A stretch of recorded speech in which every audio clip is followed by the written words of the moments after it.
asalaamaaleykum wa rahmatullahi taala wa barakaatu. Tey nag ñu indi baatu bàyyi naa la ak yàlla ci waxinu sëriñ bi muy baatoo la bu siiw boo xam ne si maanaam day tegtale muñ nit tooñ la nga ne ko bàyyi naa la ak yàlla ak danger bi ne ba tey sëñ bi waxoon na ne ku ñu tooñ mu muñ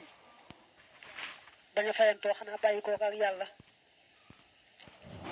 day fekk la ka ko tooñoon yoroon ci xéewal lépp mu nangu ko jox ko moom mi ñu tooñ te mu muñ mu ne nag ñàkk gu la yóbbu ci am koom moo gën am bu la yóbbu ci ñàkk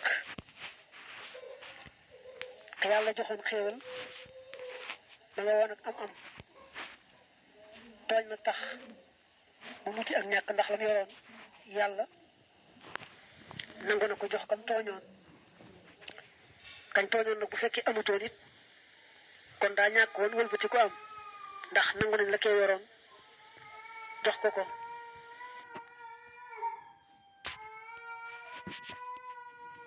salaamaaleykum mbokk yi képp koo xam si bëgg nga bokk ci groupe njàngale mag ñi da ngay photo scanner bi nii rek photo bii nii ngay photo boo ko photo ci sa whatsapp scanner ko rek da nga bokk ci groupe bi wala nga jël lien bi nii boo ko duggee rek da nga bokk ci groupe bi mooy lien bi nii incha allah